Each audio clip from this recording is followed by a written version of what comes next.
का भजन कैसे होता है, ये बड़े समझने की बात है। क्योंकि जब तक हम इस बात को नहीं समझेंगे कि परमात्मा का भजन कैसे होता है। कई भाई कहते हैं भाई हम राम राम कहते हैं, कोई कहता है ओम ओम कहते हैं, कोई ओम नमः शिवाय कहते हैं।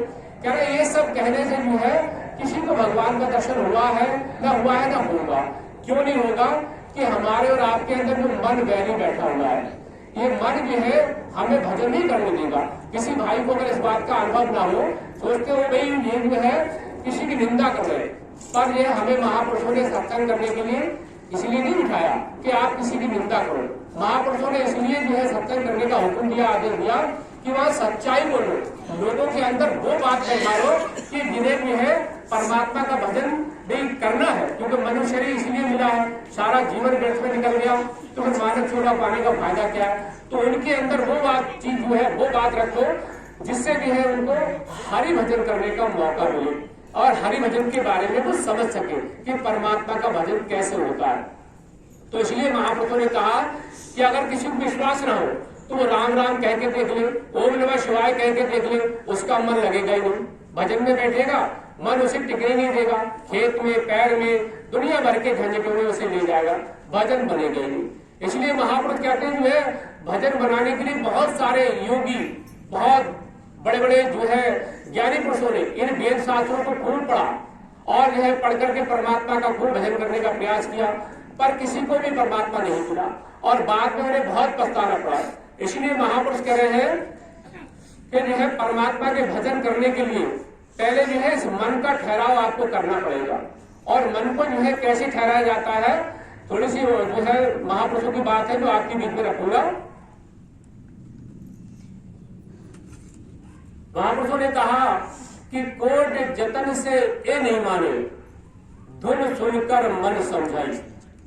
महापुरुष कह रहे कि जो है कोट जतन से आप चाहे कितनी भी पूजा पाठ कर लो, पीपल पर जल चढ़ा दो, शंकर भगवान के मंदिर में जल चढ़ा दो, या जो है किसी दुर्गे मैया के मंदिर में जाकर के जल चढ़ा दो, है या जो है रोज रामायण का पाठ अदा करो, रोज जो है घर में पूजा पाठ करो, रोज हवन कराओ, रोज रामायण करो, पर करे कोट जतन से ये मन नहीं माने।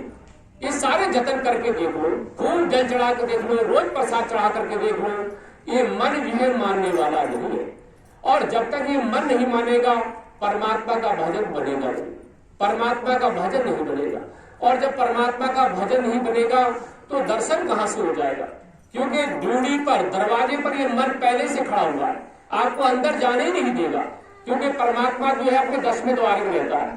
क्योंकि परमात्मा ने जो है जो अपने रहने का महल बनाया, इसको हर सत्संग में हर बार लगभग बताया जाता है कि परमात्मा ने अपने हाथों से इस मानव मंदिर को अपने हाथ से बनाया। जिस देह के लिए जो है मुस्लिम धर्म में कहा कि खुदा ने खुद अपनी शक्ल में इंसान को बनाया, और जो है हिंदू धर्म में कहते हैं नर नारायणी देह, इस मानव चोला को कह के पुकारा कि हम जिस चोले में बैठे हुए हैं ये चोला जो है नर नारायणी देह कह के हमारे शास्त्रों में इसको पुकारा है। तो ऐसे चोले में हम बैठे हुए हैं। तो महापुरुषों ने कहा इस चोले के अंदर जो है 10 दरवाजे, इस मंदिर के अंदर 10 दरवाजे, 9 दरवाजे जो है वो काल के हैं और 10वां दरवाजा जो है 10वां कमरा जो है वो परमात्मा के रहने का है।